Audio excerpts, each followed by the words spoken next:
Éternel notre Dieu, comme dit ta parole dans la Lamentation, qui dira qu'une chose arrive sans que l'Éternel l'ait ordonné? N'est-ce pas de la volonté du Très-Haut qui vient le mot et le bien? Et David est rajouté, heureux ceux-là dont l'Éternel admet dans sa présence. Les grâces sélectionnaires, c'est toi, Adonai. Et c'est ce que ta parole m'apprend et me dit. Beaucoup sont appelés, mais il n'y a que peu de saisis. On peut être une église de multitude. Mais est-ce que la multitude qui ont Jésus dans leur vie, dans leur cœur, c'est le ciel commun? Mais nous célébrons ta fidélité de nous avoir sélectionnés parmi ceux qui veillent et ceux qui sont à la brèche afin de continuer dans la prière. Parce que la Bible nous apprend de veiller. Parce que l'adversaire, l'ennemi, il est en train de rôder afin de chercher qui il peut dévorer. Qu'aucune personne dans cette église soit dévorée par le malice de l'ennemi. Aide tout et chacun de nous à comprendre, comme a dit Paul, au milieu de la tribulation et de beaucoup de souffrances, que nous allons entrer pour hériter dans les royaumes des cieux. Seigneur, nous voulons t'écouter au travers de ta parole. C'est la parole qui change tout. C'est la parole qui transforme. C'est la parole qui brise même les jougs. Nous voulons voir l'onction de la puissance de ta parole à ce moment. Que je sois effacé, que je diminue et que Jésus, qui est la parole, parle au travers de ma bouche. Que je sois juste qu'un instrument que tu vas utiliser pour l'édification de ton église. Prends-moi ton serviteur et fais de moi ce que tu veux. Et à ce moment, je prends l'esprit supérieur à ce qui concerne les esprits étrangers qui se sont infiltrés à ce lieu, qui amènent le découragement, les sommets, la fatigue, les voyages de pensée. Je t'ordonne, toi le diable, lâche prise. C'est une nuit où nous avons fait un fait avec notre Dieu, que tous les mois nous serons dans ta présence. Et lorsque Dieu invite, lorsque Dieu réunit, il a quelque chose accompli et accompli dans son Église. Que la parole de ce matin puisse déclencher le vouloir et le faire de l'Éternel selon son bon cœur. Merci, ô Dieu, d'écouter ma prière et de disposer nos cœurs, nos esprits, afin de recevoir ta parole avec beaucoup de joie. Et c'est là qui sera la bonne part de notre vie. Au nom de Jésus, que Dieu ainsi prie et nous disons Amen. Amen. Alléluia. Amen. Soyons ici pour la conduite. Nous sommes ilobana nzambe nde pesa kitimi ilobana nzambe nde kangola kangana ilobana nzambe nde ememaka esengo na moto ya zangi esengo ilobana nzambe nde elongolaka nuance ya ignorance oyo elataka bana na nzambe ilobana nzambe efungaka mpe banzela oyo ekatambelaki biso. Et quand Dieu parle, il est dans sa parole pour accomplir. Na bible na kutu na lelo nzambe akozanga te koya na mission moko mpona biso oyo tozala kutu. Dans la journée, nous disons on n'a pas le temps. Pendant la semaine, nous disons on n'a pas le temps. Mais s'il s'agit de la nuit de traverser, tout le monde a le temps parce qu'on a peur de mourir. Et les 30 ans, tout le monde a le temps. Est-ce que nous comprenons quelque chose? C'est comme si nous voulons que Dieu puisse être derrière nous et que nous puissions commencer à conduire Dieu. Dieu ne marche jamais comme ça. Et la plupart des fidèles aujourd'hui dans nos églises locales ou locaux comme vous voulez, ils servent leur Dieu selon leur emploi du temps. Ils servent leur Dieu lorsque ça les arrange. Alors, sans la vie des sacrifices, nous n'aurons jamais de témoignages vivants qui peuvent édifier les gens qui sont encore des mauvais. Jésus lui-même, il a mené une vie de sacrifice tout au long de son ministère pendant les 3 années et 6 mois qu'il a passé sur la terre pour nous sauver. Alors que le dimanche, je parlais de la croissance. Est-ce que quelqu'un peut me rappeler le terme du dimanche? Par la personne de Jésus. Hein? Croître à la connaissance de sa personne et manger, bien traduit, la personne c'est Jésus. Croître à la connaissance de la personne, de sa personne, et sa personne c'est Jésus-Christ. On a donné un peu quelques passages dans Jean 17:3, il dit: or, la vie éternelle est ce qu'ils te connaissent, toi, et c'est le vrai Dieu, et celui que tu as envoyé, Jésus-Christ. On ne peut pas se prétendre de croître dans les choses de Dieu sans toutefois connaître ce Dieu-là. Parce que quand on a la connaissance de ce Dieu-là, on n'est plus dans l'ignorance. Et personne ne peut nous tromper.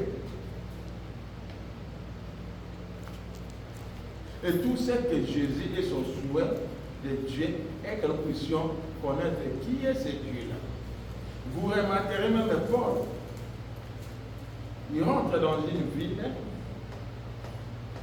il a trouvé des temples, des synagogues, des paroisses, des églises. Et parmi toutes ces églises, il y avait des pancartes à laquelle on avait mentionné: ici, nous adorons un Dieu inconnu. Oh. Mais comment tu peux adorer un Dieu que toi tu ne connais pas? C'est absurde, c'est incompréhensible. Tu adores quelqu'un, mais tu ne connais pas ce Dieu-là. Qui est ce Dieu-là? Moi, j'aime l'attitude de Moïse lorsque Dieu lui envoie pour libérer son peuple en Égypte. Il dit: oui, j'accepte la mission. Mais moi aussi, j'ai une question.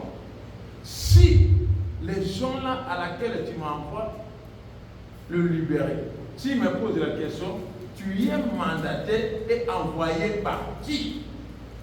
Quelle est la réponse que moi je vais les donner? Quel est le nom de ce Dieu-là qui m'envoie? Et c'est à ce moment-là que Dieu lui dit: si on te pose la question, tu es mandaté, envoyé par qui? Dis-le, c'est celui qui suit, qui m'a envoyé.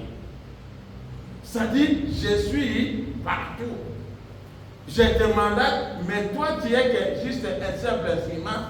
Mais le metteur en scène, c'est moi-même. L'acteur principal, ça sera moi-même. Le grand je suis. Pourquoi aujourd'hui nous avons des soucis? Pourquoi aujourd'hui nous plairons? Pourquoi aujourd'hui nous avons des dépressions? Parce que nous ne connaissons pas les noms de ces dieux-là. Et Dieu, si il crée des événements, comme je parlais dimanche, afin qu'il puisse se révéler d'une autre dimension qui veut que nous puissions les connaître. Parce qu'on s'est arrêté seulement en un bon jour que Dieu nous a fait quelque chose de bien. Mais lorsque il y a une épreuve qui nous arrive, un problème, un souci particulier, on est bloqué. Alors que l'épreuve vient pour nous amener dans une autre étape, pour nous révéler une autre façade de Jésus. J'ai parlé de la femme samaritaine. La femme samaritaine, quand elle a croisé Jésus dans le puits, il connaissait Jésus comme un juif, comme un simple citoyen. Et vous remarquez, quand Jésus lui demande: femme, donne-moi de l'eau. Il dit: mais déjà, entre les deux tribus, il n'y a même pas connexion. On ne s'entendait même pas.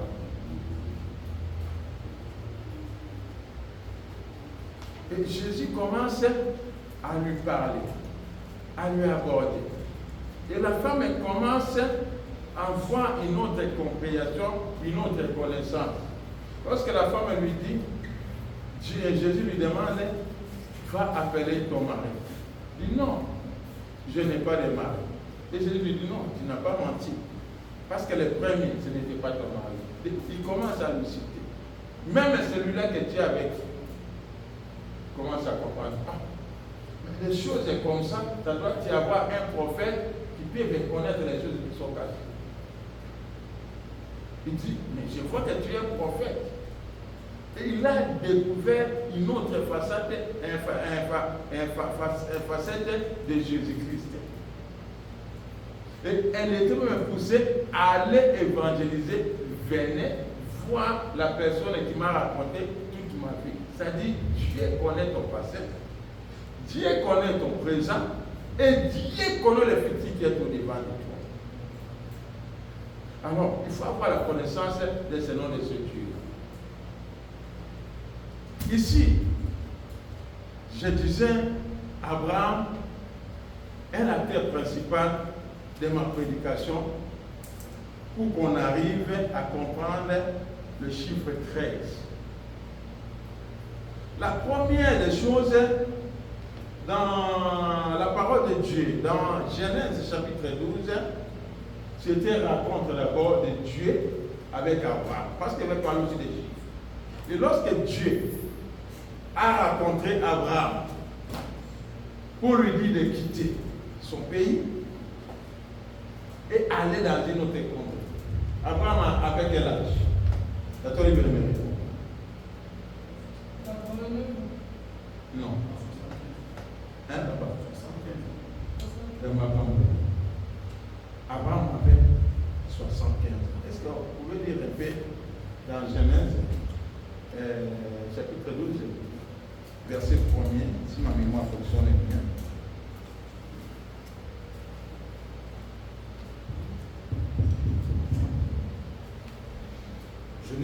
Genèse 12, verset 1 à 4. Verset 1. Je lis au nom de Jésus. Amen. L'Éternel dit à Abraham, va-t'en de ton pays, de ta patrie et de la maison de ton père, dans les pays que je te montrerai. Jusqu'à 4. Jusqu'à 4. Je ferai de toi une grande nation et je te bénirai. Je rendrai ton nom grand et tu seras une source de bénédiction. Je bénirai ceux qui te béniront et je maudirai ceux qui te maudiront. Et toutes les familles de la terre seront bénies en toi. 4. Abraham partit comme l'Éternel de Dieu avait dit, et Lot partit avec lui. Abraham était âgé de 75 ans lorsqu'il sortit de Canaan. Est-ce que papa avait raison? Il avait raison. Il avait 75 ans lorsque Dieu le raconte. Il a pleinement raison. Pour la première révélation, parce que là, je suis en train de parler d'abord à ce qui concerne la révélation à plusieurs étapes entre Dieu et Abraham. La première étape, il lui raconte pour lui dire d'abord de quitter. Et pas seulement quitter, si tu vas obéir à ce que moi je te demande, il y a une bénédiction qui va suivre derrière. Et il avait encore 75 ans. Et là, Abraham a connu Dieu pour cette première étape comme Dieu des promesses. Et dans le chapitre 14, nous allons lire, à partir du verset 18 jusqu'au verset 22, Dieu va créer encore un autre événement. Et l'événement, c'est quoi? Il y a 5 nations, 5 rois qui vont chercher la guerre avec Abraham. Et Abraham a pris Dieu de lui donner la force d'aller affronter ces nations. Et lorsqu'il va l'affronter, il va les gagner, le vaincre, il va retourner avec la victoire et des grands biens ou des grandes richesses. Et là, Dieu voulait qu'il y ait la guerre, qu'Abraham puisse connaître la guerre, afin qu'il puisse encore comprendre une autre facette de révélation des noms de ce Dieu-là. On a toujours dit que non, c'est un Dieu multi-système. Ce n'est pas de la manière qu'il a agi ce jour-là, le lundi, qu'il va agir le mardi, ainsi de suite. Ce n'est pas de la manière qu'il a fait en 2024, qu'il fera encore avec toi en 2025. Il crée toujours des événements, il crée des situations afin de nous faire révéler d'autres identités parce qu'il possède beaucoup d'identités. À chaque problème, il va te prouver une révélation qui il est. Alors dans le chapitre 14, verset 18 à 22, qu'elle nous dit la Bible? 14, 18 à 22, je lis au nom de Jésus-Christ. Melchisedec, roi de Salem, fit apporter du pain et du vin, et il était sacrificateur du Dieu très haut. Il bénit Abraham et dit, béni soit Abraham par les dieux très hauts, maître du ciel et de la terre. Béni soit les dieux très hauts, qui a livré tes ennemis entre tes mains. Et Abraham lui donna la dîme du tout. Le roi de Sodome dit à Abraham, donne-moi des personnes et prends pour toi les richesses.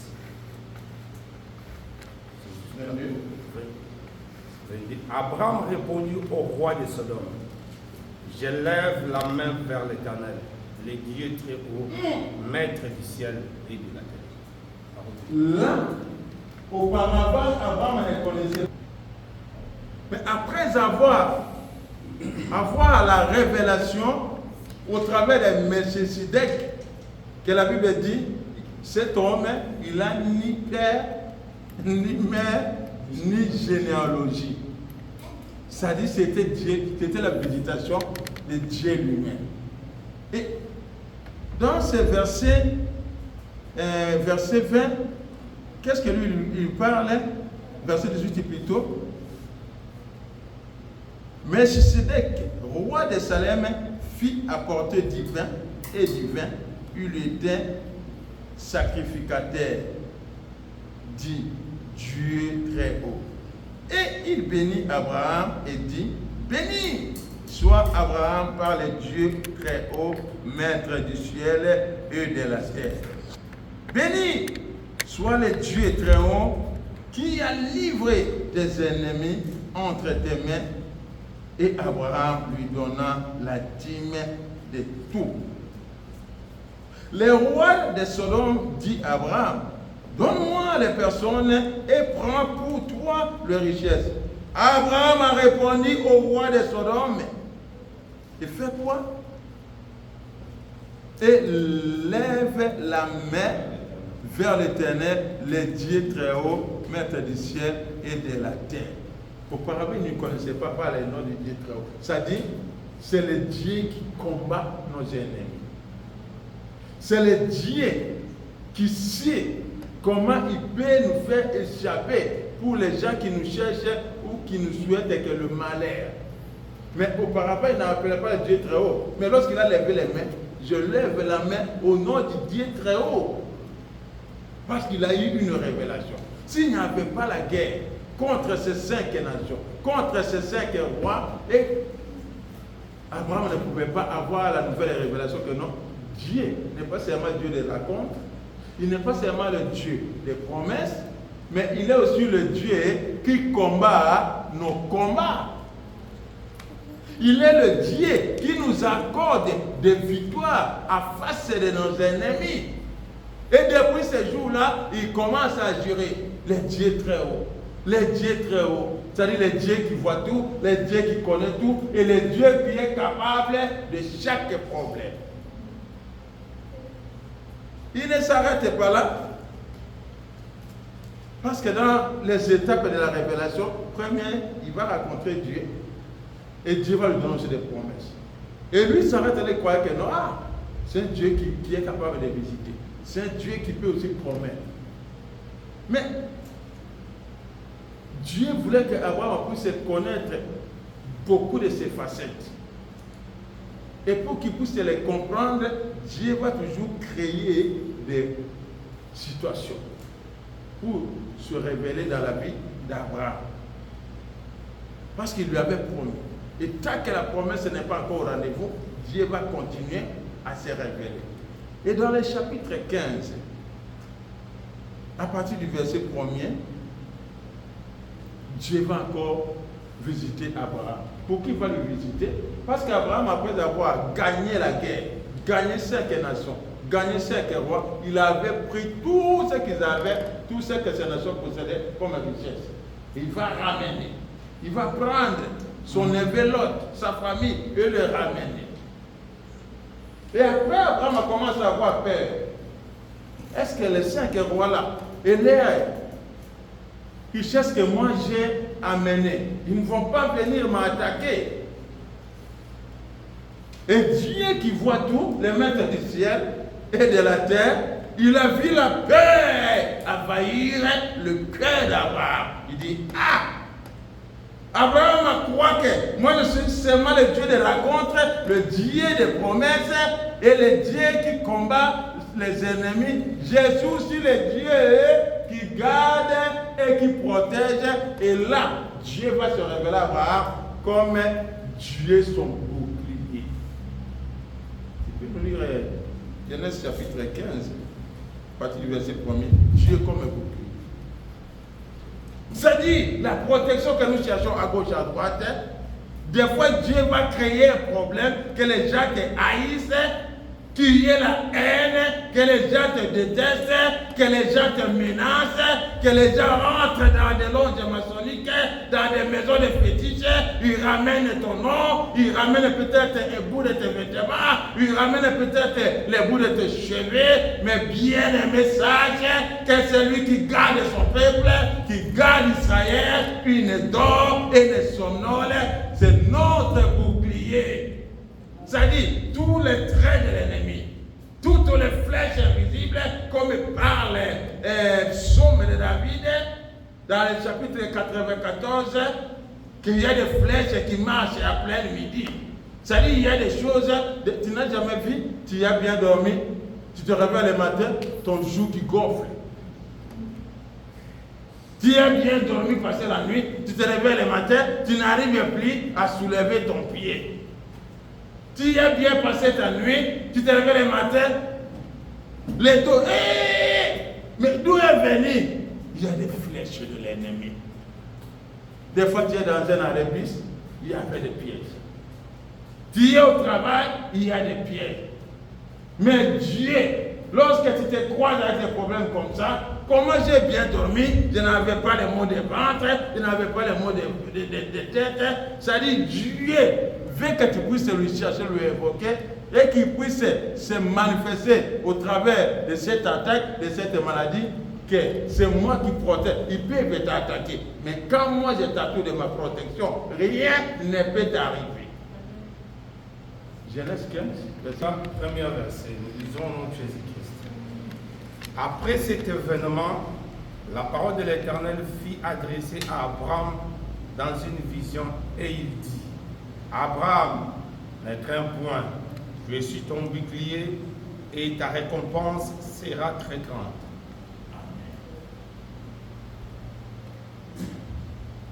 Après ces événements, la parole de l'Éternel fut adressée à Abraham dans une vision. Et il dit, Abraham, ne crains point. Je suis ton bouclier et ta récompense sera très grande. C'est-à-dire, après des situations, si nous nous attachons, si nous demeurons, si nous restons loyaux ou fidèles à ce Dieu-là, après tout ce que tu es en train de traverser, Dieu me dit, ne crains point. qu'il y ait des menaces, qu'il y ait des haines, qu'il y ait des combats sans cause, l'Éternel est ton Dieu, c'est lui qui est ton bouclier. Pourquoi tu as peur des sorciers de ta famille?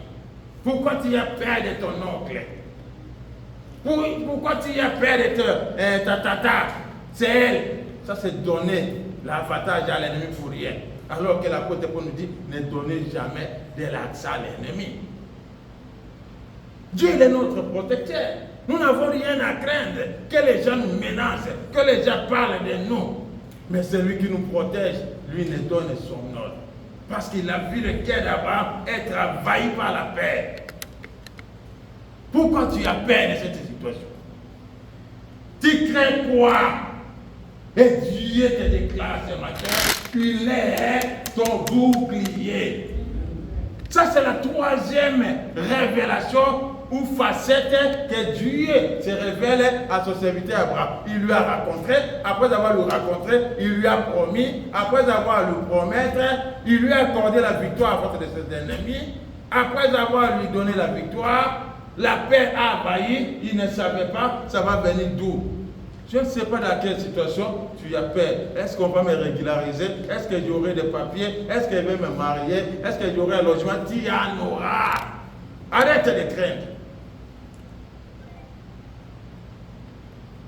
Bouche tes oreilles avec des cotons. Les gens qui te parlent, ah, ça ne va pas. Rien ne m'a dit, ne crains point. Moi, je suis ton bouc. Je vais te protéger. Même là où on arrête les gens, les sans-papiers, l'Éternel va te protéger. Même là où on rejette les dossiers, l'Éternel fera en sorte que ton dossier soit en première position. Ça dit chaque événement qui nous arrive, Dieu veut nous donner une nouvelle révélation de son nom. Je ne sais pas quels sont les événements que tu es tenté de traverser, mais demande à Dieu. Il va se révéler. Il ne veut pas que tu puisses juste lui connaître que non, c'est Dieu qui fait voyager parce que tu es arrivé en Europe. C'est le Dieu qui donne des papiers, c'est le Dieu qui donne des mariages, c'est le Dieu qui... Il a encore beaucoup de choses à nous donner. Et lorsqu'il agit, lorsqu'il opère, il y a une nouvelle révélation. Et là, j'avance pour que nous puissions atterrir sur notre prédication de ce matin à ce qui concerne le chiffre 13. Et dans Genèse,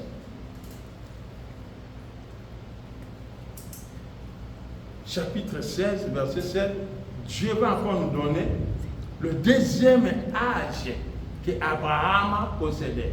Lorsqu'il lui a raconté, il avait 75 ans. Après, il y a des années qui se sont écoulées. Il va encore revenir lorsqu'il y a quelque chose d'abominable qui va s'installer.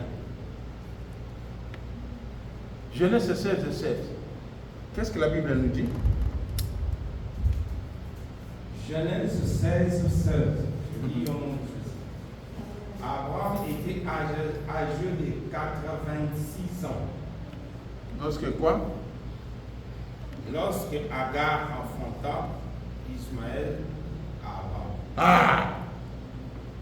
C'est là où les choses vont s'arrêter. Entre 75 et 86, Dieu visitait. Pourquoi Dieu visitait? Pourquoi Dieu dialoguait? Pourquoi Dieu parlait avec Abraham? Parce qu'Abraham a gardé encore la foi. Parce qu'Abraham a gardé encore la sainteté. Parce qu'Abraham a gardé encore la sanctification. Parce qu'Abraham a marché avec la crainte de Dieu. Et là, Dieu nous donne encore un autre chiffre de l'âge d'Abraham. Il dit lorsque Sarah, sa femme, non, lorsque Abraham était âgé de 10 ans,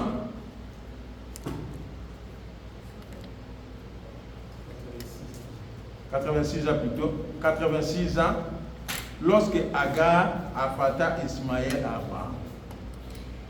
Dieu nous raconte l'âge, c'est-à-dire de 75 à 86. Ça fait combien d'années? 11 ans. Pendant 11 ans, Abraham était loyal.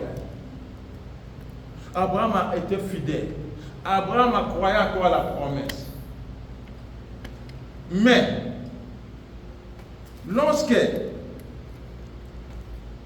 les années avançaient, lorsque ça traînait, lorsque ça durait, Abraham a commencé à perdre la foi, comme c'est Dieu qui a promis, il ne va plus accomplir. 75 ans, aujourd'hui j'ai 86 ans, mon corps commence à être usé, je n'ai plus la même vigueur que quand j'étais jeune, je ne crois pas aux promesses de ce Dieu-là. Et Sarah va lui proposer, on ne peut pas rester comme ça, on ne va pas continuer. On peut aussi aider Dieu pour qu'il ne soit pas menteur à ce qu'il t'a donné. Prends notre servante. Et c'était la naissance d'Ismaël. C'est-à-dire à 86 ans, Abraham va avoir un fils au nom d'Ismaël. C'est-à-dire qu'il n'y croyait plus. Et là où nous voulons entrer vers notre chiffre, c'est dans Genèse chapitre 17, verset 1er. Et pour nous montrer qu'Abraham ne croyait plus à Dieu, ne croyait plus aux promesses de Dieu, c'est là où Dieu va se révéler à une autre facette. Moi, j'aimerais avant que nous puissions lire le premier verset, dans le chapitre 17, pour comprendre qu'Abraham n'y croyait plus à la naissance d'Isaac, la femme de l'alliance, le fils de promesse. Genèse 17, verset 20. À partir du verset 18. Verset 18. Oui. Genèse 17, 18 jusqu'en 20. Je lis au nom de Jésus. Et Abraham dit à Dieu,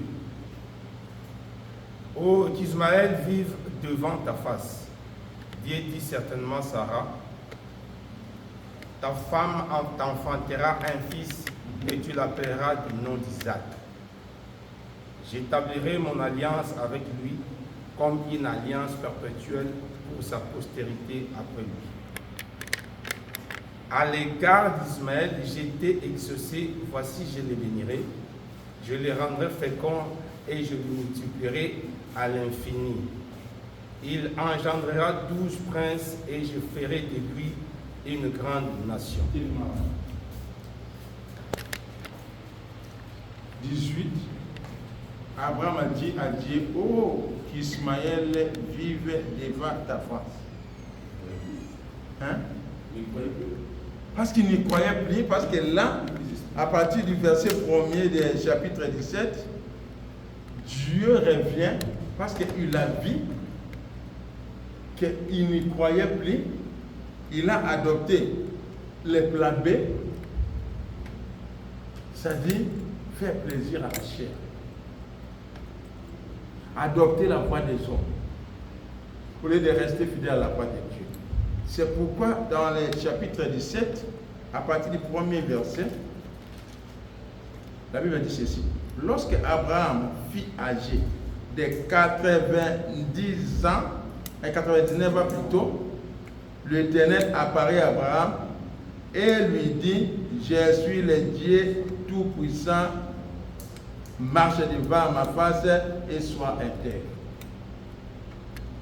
Parce que la promesse de la grossesse d'Isaac, le fils de l'alliance de la promesse, était là, mais Abraham ne croyait plus à Nzamba Tikalakaka. Tikakaloba. Déjà, quand on a su Nazunanga, Ismaël, on a besoin d'attendre moi dans mon corps, à Kitana, na Babylone, qu'on a biso.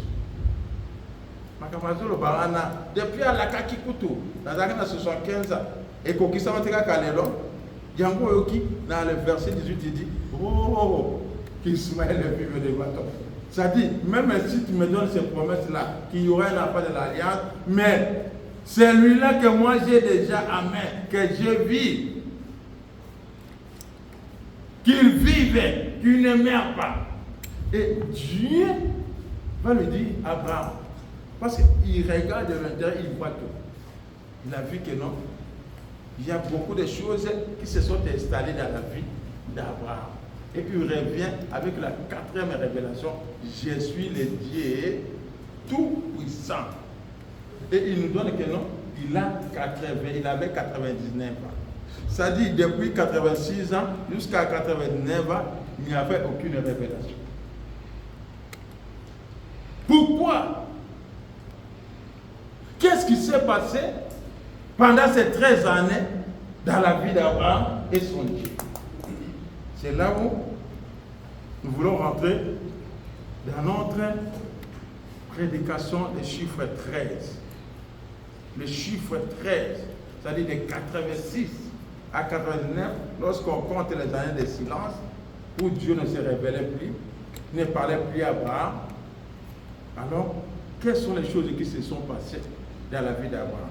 Et d'après la Bible dans 2 Timothée, chapitre 3, verset 16, la Bible nous dit: toutes les paroles inspirées de Dieu est utile pour enseigner, corriger et faire quoi? Vous m'avez la Bible dans mon temps? 2 Timothée 3, 16. Hein? Instruit dans la justice. Instruit dans la justice. Ça dit, les 13 années de silence entre Dieu et Abraham, Dieu a vu que non, les 13 ans là, il n'y a pas de leçon à nous édifier. C'est pourquoi il ne nous a pas tout relaté. Dieu ne nous a pas tout relaté pendant ces 13 années de silence. Et qu'est-ce qui va se passer dans la vie d'Abraham à 87 ans? On n'a aucune information d'Abraham. À 88 ans, pas d'information.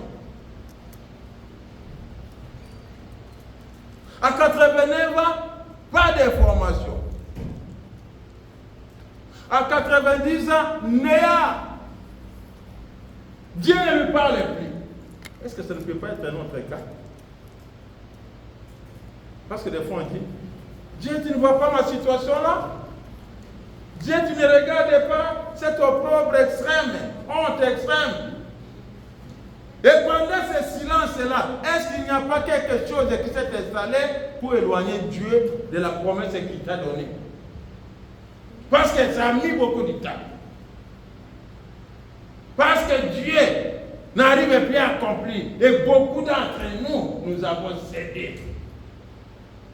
Et la Bible dit, pendant ces 13 années, il y a des choses qui se sont installées dans la vie d'Abraham.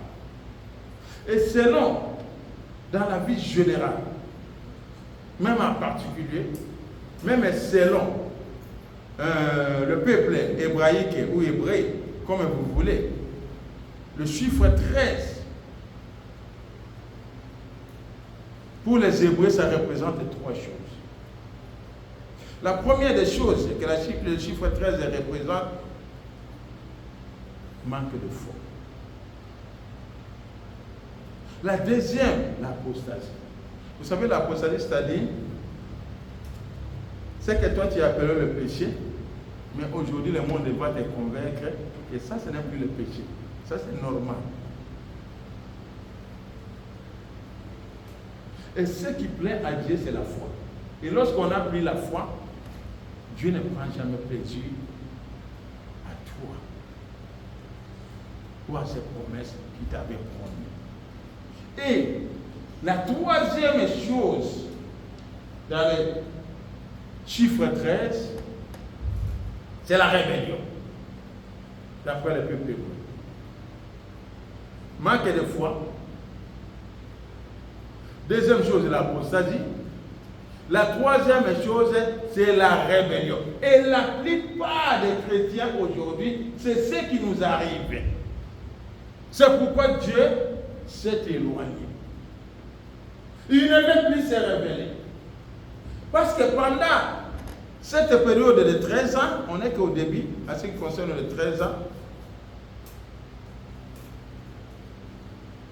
Abraham a voulu aider Dieu dans ses promesses. Et lorsqu'on a la foi en Dieu, je vais parler de deux choses. Parce que les cas de 13 ans de silence, lorsqu'on croit à Dieu, parce que quand on perd la foi, c'est-à-dire on ne croit plus à Dieu. Alors que croire à Dieu implique la patience. Celui qui veut croire à Dieu, il doit s'appliquer à ce que nous appelons la patience, qui est l'un des fruits de l'esprit. Il faut être patient au milieu des épreuves, sois patient. Même la promesse tarde, sois patient. Prenons l'exemple de notre bien-aimé Habakkuk. Il a dit, c'est une prophétie qui ne ment jamais et ça ne tardera pas à s'accomplir. Même si ça va tarder, je resterai à mon poste jusqu'à ce que ça va s'accomplir. Croire à Dieu, c'est s'impliquer à la patience. Est-ce que tu as la patience par rapport à un événement, une situation quelconque que tu as traversée ou que tu es tenté de traverser? Et croire aussi à Dieu, c'est croire à ses méthodes, pas à tes méthodes. Alléluia. Quand on dit mélanzambé, ça dit je dois m'impliquer.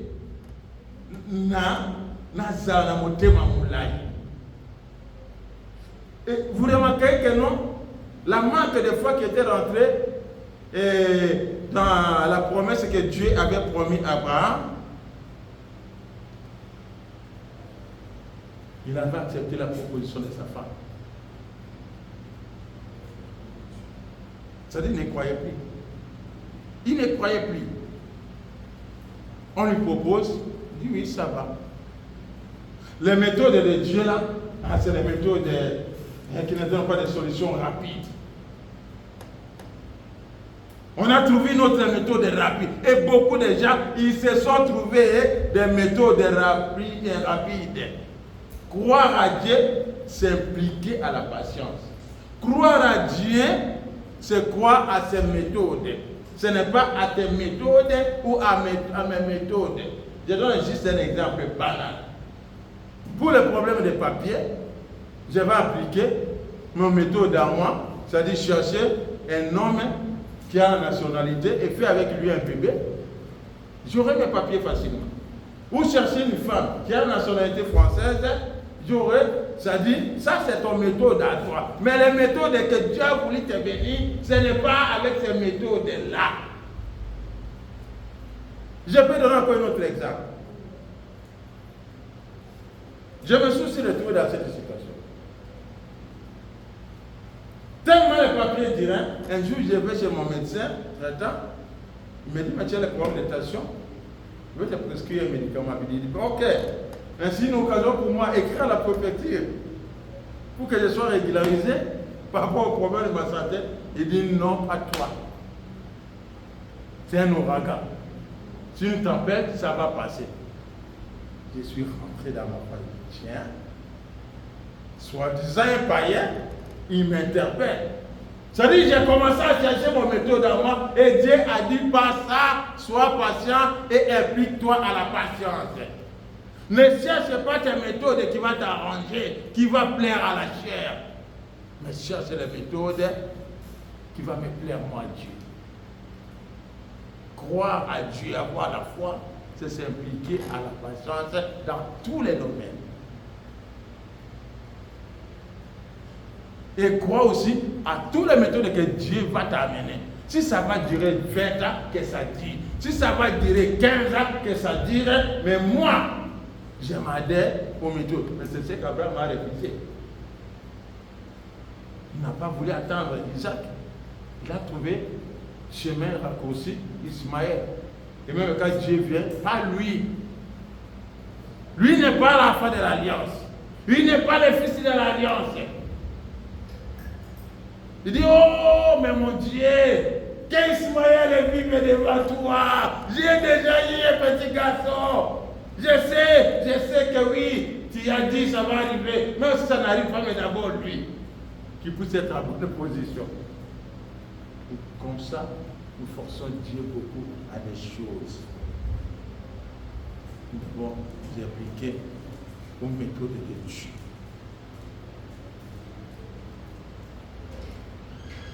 Ne cherchons pas à aider Dieu dans ses chemins.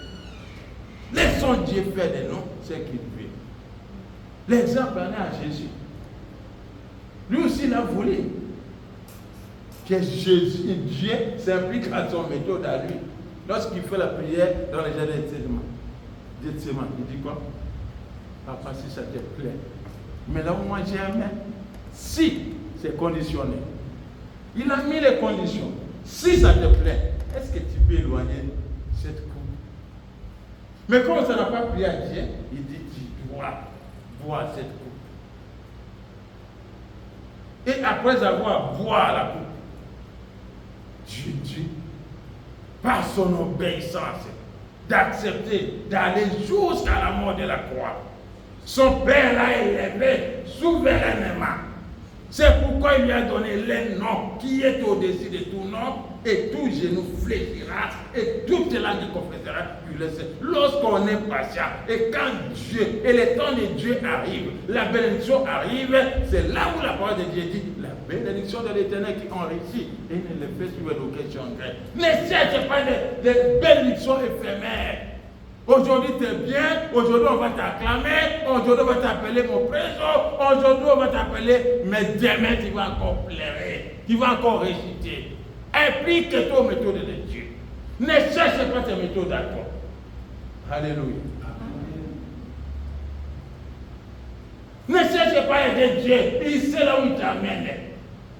Il sait quand, mais ne te pose pas la question, ça sera comment. C'est ce qu'Abraham voulait savoir.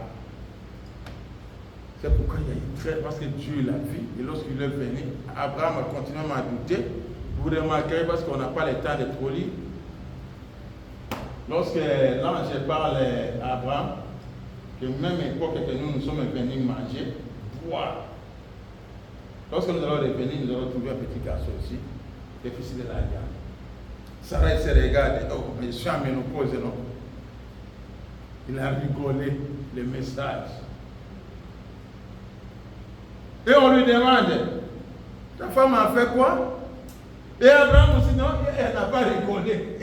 Mais alors que sa femme a rigolé. C'est pourquoi lorsque Dieu revient dans le chapitre 17, il commence à soit intègre parce qu'il a vu qu'il n'était plus dans l'intégrité. Mais sache que moi je suis le Dieu tout-puissant. Ça peut être impossible pour vous, mais pour moi, c'est là impossible. Dans tes calculs, non, je ne crois pas. Le degré que nous sommes arrivés, la situation là, il n'y a plus de solution. Dieu te dit, il est le Dieu tout puissant. Impossible pour vous, mais pour moi, il y a la solution. Mais tout ce que te demande, Abraham, marche fidèlement. Arrête l'hypocrisie. Arrête ta méthode que tu es en train de chercher. Ne faut pas m'aider dans mes calculs. Moi, ne m'aide pas. Et le chiffre 13, et là je vais parler de négativité qui entoure le chiffre 13. J'ai parlé avec tout à l'heure. Allez vérifier dans tous les hôpitaux, même au niveau des chambres dans les milieux hospitaliers. Ça commence à 1, 2, ça arrive au 12, il n'y a pas de chambre 13 dans les milieux hospitaliers. Il n'y en a pas. Elle est là. Il n'y a pas de porte 13. Chambre 1, numéro 1, numéro 1. Arrivé au 12, ça saute 13, directement 14. Parce que le chiffre 13 est entouré par beaucoup de négativité. Chiffre 13, manque de foi, chiffre 13, l'apostasie, ce qui était mauvais, l'ennemi commence à te montrer que c'est bien ainsi qu'il fait comme ça. Chiffre 13, c'est la rébellion.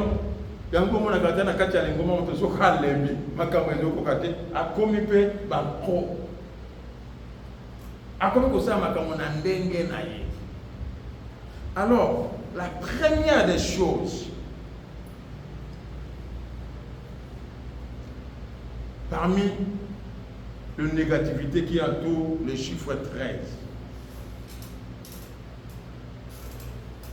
est-ce que tu peux me lire dans 1 Roi, chapitre 7, à partir du verset 1er, la Bible dit ceci. Parce que la première des négativités que le chiffre 13 représente, le chiffre 13 est associé au plaisir humain. Le chiffre 13 est associé au plaisir humain. Yango monaki Abraham, quand ça les sengona na moitié na Ismaël a botami. On s'en fout d'Isaac. Le chiffre 13, ça associe le plaisir humain. Et dans 1 Roi, chapitre 7, à partir du verset 1er, nous allons lire. La Bible nous dit, si vous allez un peu plus loin avant le chapitre 7, pour la construction de la maison de l'Éternel, Salomon a mis 7 ans. Mais pour construire les palais royaux, pour se faire plaisir et mettre tout ce que son cœur voulait, Salomon a mis 13 ans. C'est pourquoi j'ai dit, la première des choses qui a tous les chiffres 13 de négativité, le chiffre 13 est associé au plaisir humain. C'est pourquoi Abraham a associé le plaisir humain et qui ne donnait pas plaisir à Dieu parce qu'il n'avait plus la foi. Je vous ai dit le dimanche à Hébreu que ce qui plaît à Dieu, c'est notre foi. Tu peux nous lire 1 Roi, chapitre 7, verset 1er. 1 Roi 7, premier verset, je lis au nom de Jésus. Salomon bâtit encore sa maison, ce qui dura 13 ans jusqu'à ce qu'il eut entièrement achevé. Ça commence. Salomon bâtit encore sa maison, ce qui dura 13 ans. Ah!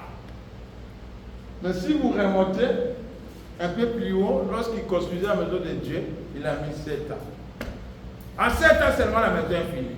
Mais pour son palais royal, ça dit, il a mis des choses terribles, des choses, des objets de valeur. C'est pourquoi j'ai dit le chiffre 13 est associé au plaisir humain. Réseaux sociaux, plaisir humain. YouTube, plaisir humain. TikTok, plaisir humain. C'est le chiffre 13 qui veut te faire plaisir. Faire plaisir à Dieu. Au lieu de méditer, au lieu de venir à la prière, la distraction. Salomon pour sa maison 13 ans. La maison de Dieu, vite fait. Écoute encore le deuxième négativité qui a tout. Le chiffre 13. Le chiffre 13 est associé à la destruction et à la mort. Et d'ailleurs, pour la première fois que la Bible mentionne le chiffre 13, regardez dans, parce que je vous ai parlé de la marque de foi, de l'apostasie, de la rébellion. Retourne un peu dans Genèse, chapitre 14, verset 4. La Bible ne va mentionner quelque chose. Genèse 14, 4.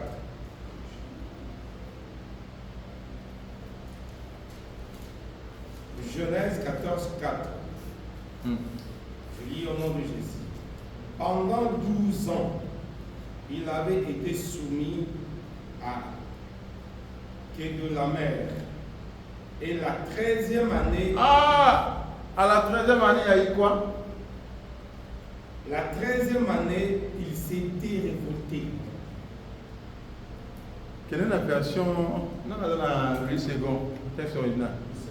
Ils se sont révoltés, ils se sont rebellés. C'était Louis II. À la 13e année. C'est ça le négativité qui a tous les chiffres. J'ai dit à les millions hospitaliers, ça n'existe pas, la chambre 13. Dès qu'on arrive au 12, on saute. Salomon, pour se faire plaisir de son palais royal, il a amassé des matériaux et il a construit pendant 13 ans. Ça dit, c'était une maison terrible, beau à voir, et rien n'est marqué. Quand tu vois quelqu'un dans la rébellion, Il y a des églises, des chiffres 13 et des rébellions. Il y a des pasteurs, des chiffres 13 et des rébellions. Ils ne veulent pas attendre. Ils n'ont pas la patience. Ils ne veulent pas les méthodes de Dieu. J'ai dit, la deuxième négativité qui a tout le chiffre 13, c'est associé à la destruction et à la mort. Esther nous dit quelque chose, le livre d'Esther. Esther chapitre 3, verset 12 à 13. Vous allez comprendre toujours le chiffre 13, 13, 13. C'est à la 13e qu'on va donner l'ordre d'écrire et d'envoyer de lettres partout dans toute la vie pour détruire les Israélites, pour ramener Mardochée à la mort.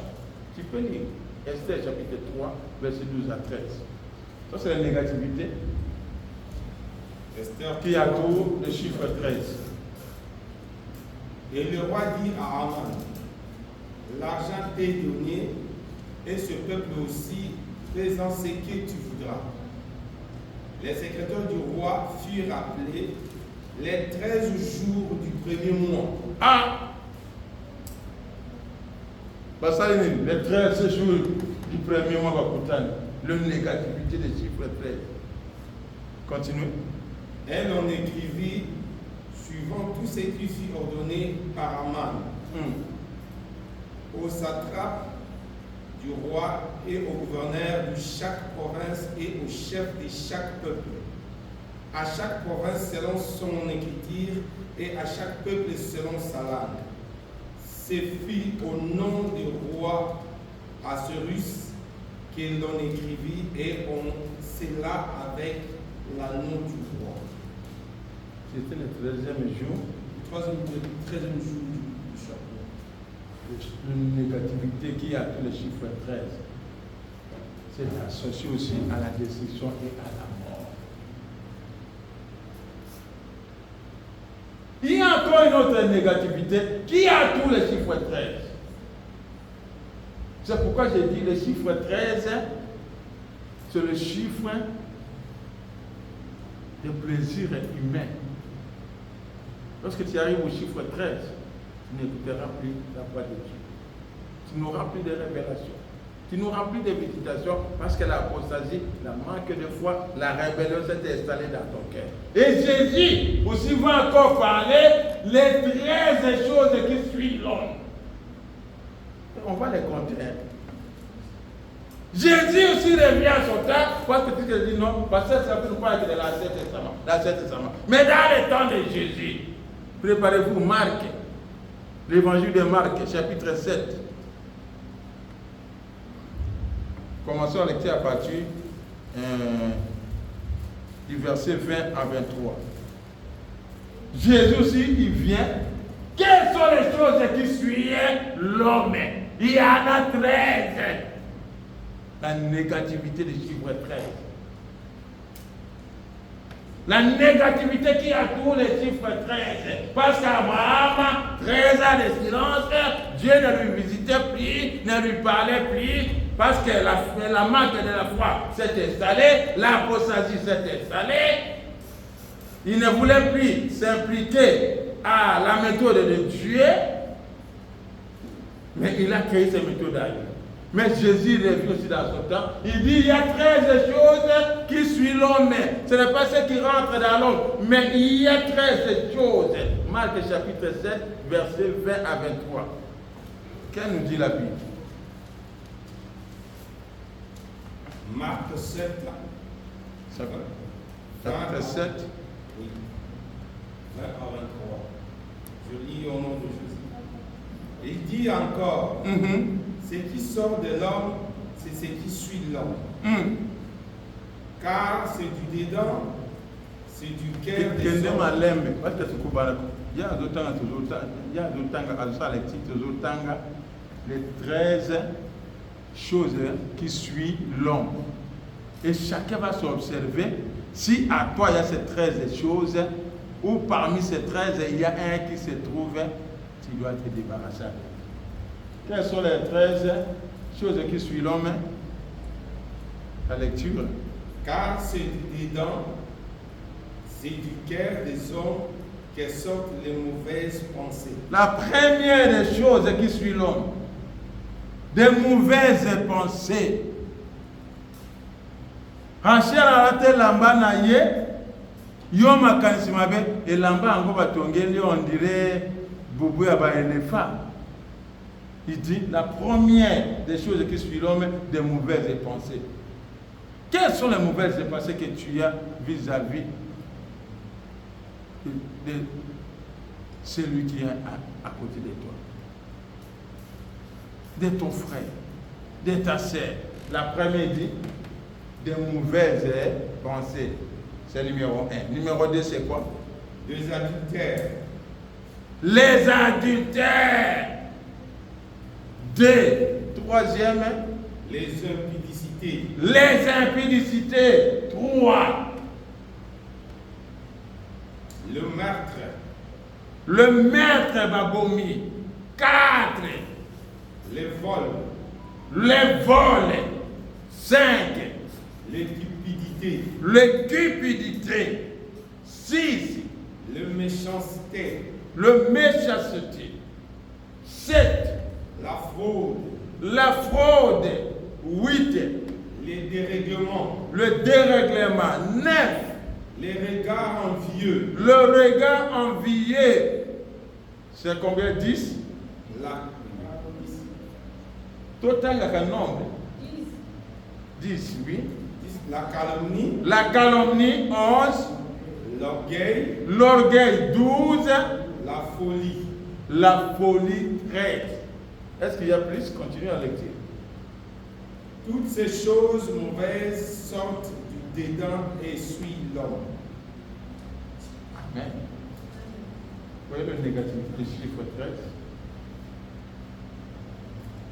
Quand tu te retrouves au chiffre 13, tu y es attiré que des choses négatives. Le chiffre 13 est associé à la destruction et à la mort. Le chiffre 13 est associé aussi à la souillure de la vie de l'homme ou d'un enfant de Dieu.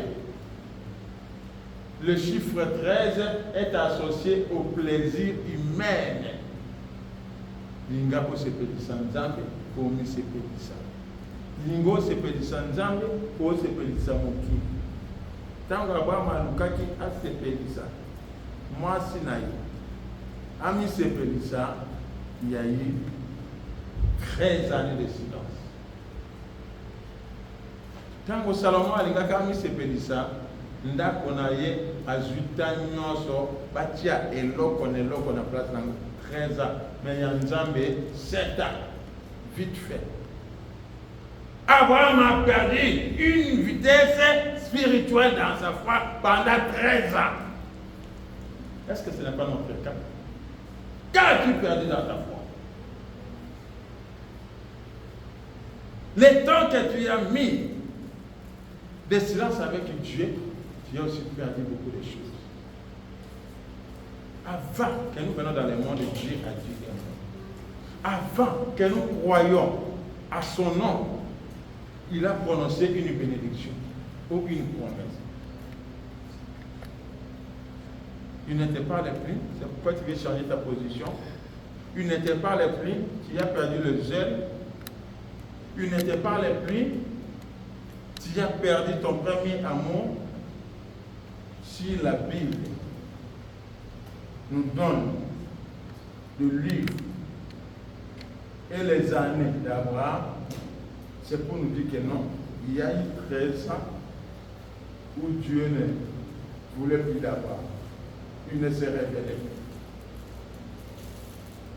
Et ces 13 années, il y a des choses abominables qui se sont passées dans la vie d'Abraham que la Bible ne veut même pas nous détailler parce que ça ne va pas nous édifier.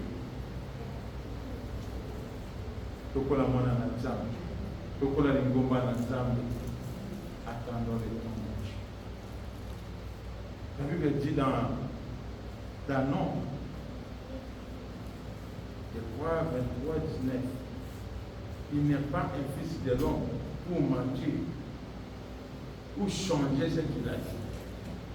puis rester à Dieu. Même si ça va mettre du temps, impliquons-nous à la patience.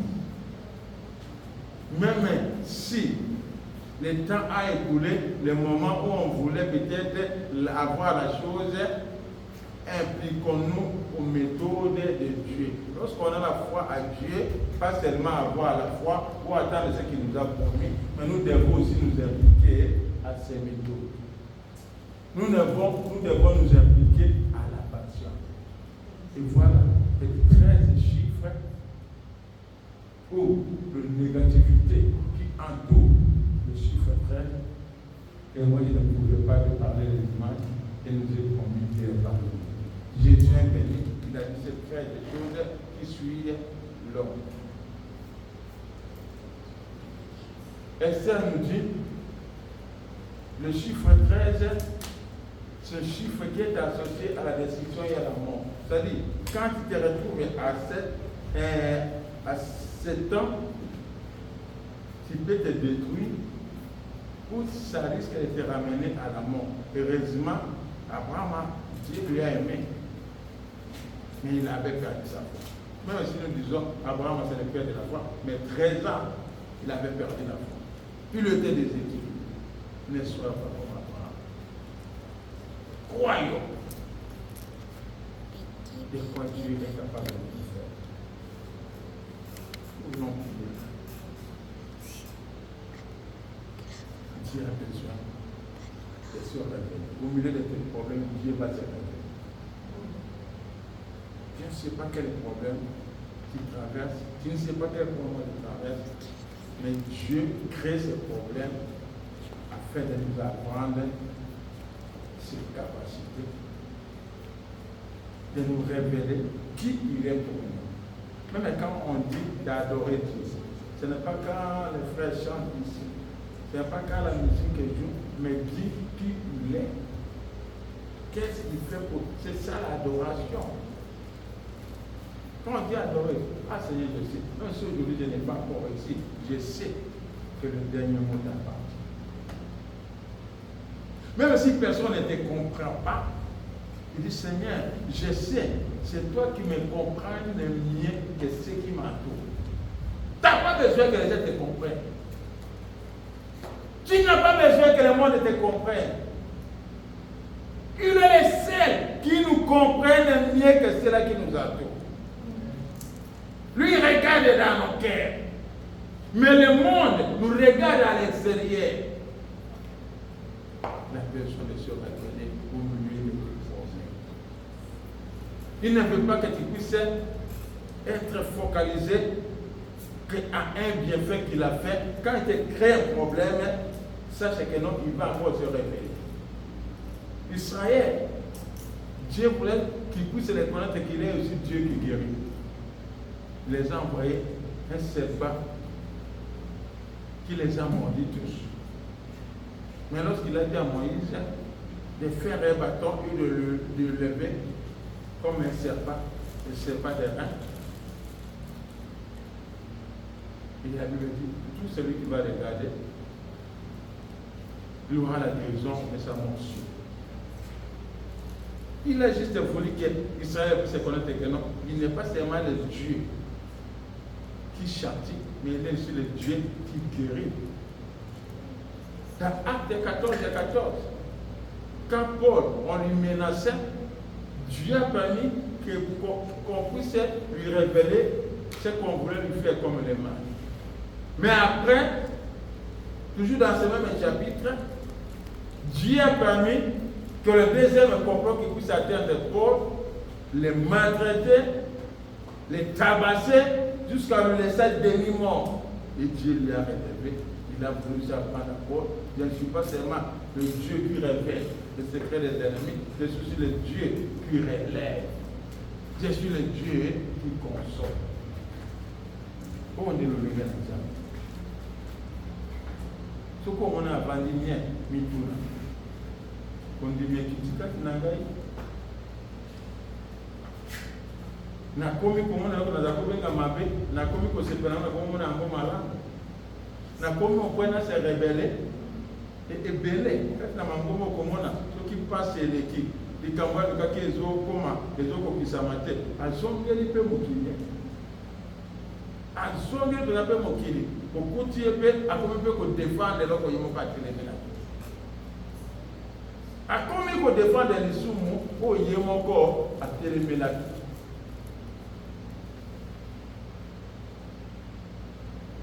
ndeko Jean-Charles Nzembolo bato okomaki koteya bakomi kotuna frère akesa akenda wapi bakoyebaka nde mwana ya Blaise Saki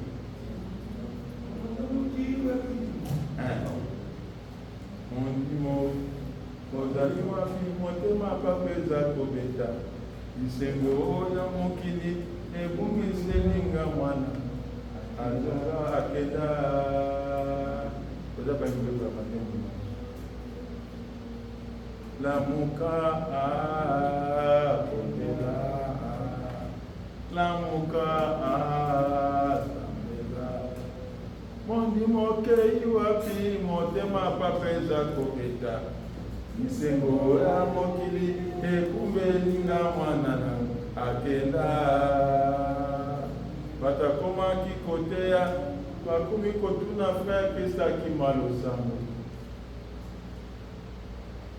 ya buku ozala kolemisa bato na nzambe ozala koteya ozala kotelemisa bato na baproblème mais lelo bato bakomi kotelemisa yo mpola alobi zonga motema papa eza koleka abenga yo po souffrir te abenga yo po ozalaka humilie te abenga yo likambo ezali. Quand il a rencontré Abraham, il lui a dit, j'ai été béni. Il fait des comptes, il lui a béni. Mais Abraham, arrivé à un certain moment, impatient, il a duré.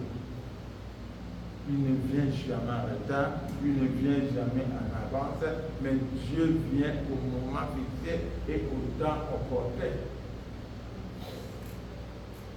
C'est le Dieu qui achève ses œuvres. Alors Israël n'a pas voulu.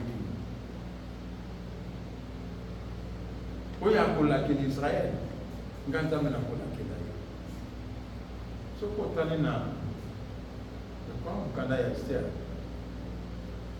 Na kaya de konabiso Mardoché. Nzambe kuna kokakeno. Batoyo batiaka bango mosakite mwasi ya Aman aloti d'abord bisi butu mobimba Zeret et ayetso bane keba moto yo zobeta lisolo yo soki bazali bota na nzambe keba makamwane ko balokela yo suka na suka nzete batelemizaki mpona Mardoché Aman na moko babala oye pa na nzambe Dieu, il est au contrôle. Tout demeurer la loyauté, tout demeurer la fidélité. Azomona, azoyeba. Tout à l'heure, mais on dirait que Israël est 400 ans, 4 siècles et 30 ans de Kolo. Nous avons quand j'ai vu. Matthieu le 5 et 2. J'ai attendu. Amona kanyengo lelaka. Amona kabato basala kayo mabe. Amona kabato yo batungisa kayo na yo. Moko lezali akotelema. Moko lezali akokata likambo na yo. Kubungisa kiatele. Kubungisa kondima. Et que ça n'a pas ce qu'on est dans chiffre 13. Qu'on est dans chiffre 13, c'est chiffre de négativité, c'est chiffre de l'apostasie. Que l'apostasie ne t'apporte pas. Que tu ne perds pas ta foi. D'abord, la Bible elle-même dit, à mon retour, est-ce que je retrouverai la foi au milieu de... Ce qu'on perd des condiments, on perd même au condiment. On perd des condiments. yango David azakulinga David na bapriere na ye abinzambe botolanga nyonso me kolongola molimo na yo eza kati na ngai te po molimo na soki nasumuki akointerpele nga kodongisanga na nzela yo mpe bondela nzambe nabungisa nyonso na mokili réputation bozwi me kondima na perdre yango te po ta naza na kondima naza kofere yo plaisir yango ntango ozosa motema na nzambe se obifete délice à l'éternel elilage sepelisa motema na nzambe basepelisa motema na nzambe na kati na kondima totalaki dimanche na Colossiens Paul alobi je me réjouis au milieu de mes souffrances à cause de fous. Parce que Paul a évoqué que non, la souffrance na ye ezotinda ye ayeba muzindo na nzambe. Tango bakangie baligote ye, bamemie prisonnier na Rome, il ne comprenait pas pourquoi on l'a arrêté. Mais quand il est arrivé à Rome, babimisie liboso ya ba César, akele kosamba, ayeko kopala mon désir c'était de prêcher ses rois. Mon désir c'était de prêcher, d'évangéliser. Alors Dieu a permis que par la prison, que je puisse rencontrer les rois Félix, les rois César et Athée Yabam. Les gens qui ont dit que Nzamba a permettre yango azo passer la ronde là. Comme je parlais à un frère.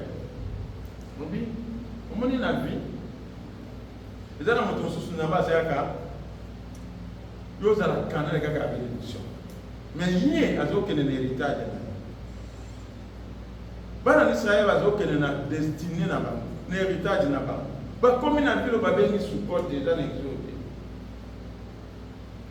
batindi malobe mpa roya Sukot biso tozokende na kita na biso na héritage na biso soki moyen ezali parce qu'il faut toleka na ville na fungola biso kaka nzela tokosimba ni mboka ni moto rwana vi kaka na yoki nsango na nzambe ya bana Israel biso toke na zopanza awa bakoleka te mais ntango nzambe ye moko alikisema na makasi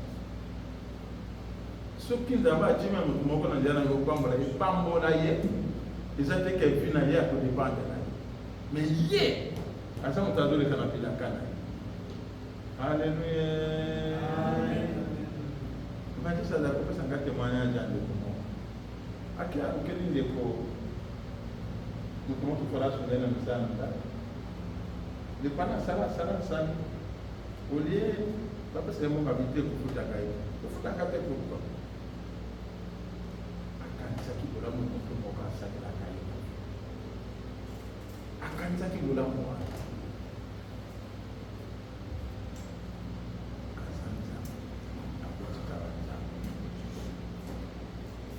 Chiffre 13, c'est le chiffre de la vie. Pour Banzam, la bonne chiffre 13 de la vie.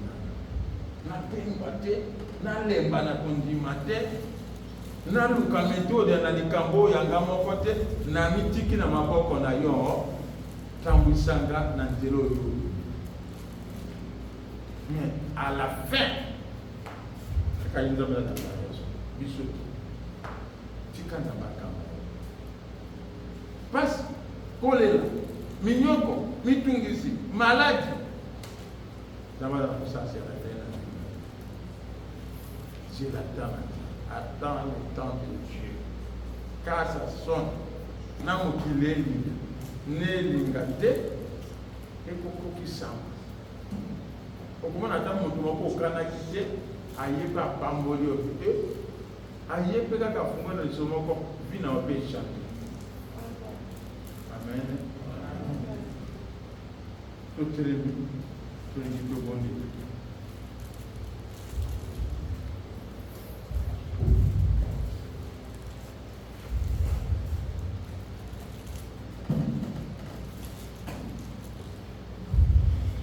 Donc, comme chiffre 13, n'a pas de négativité, où il y a le chiffre 13.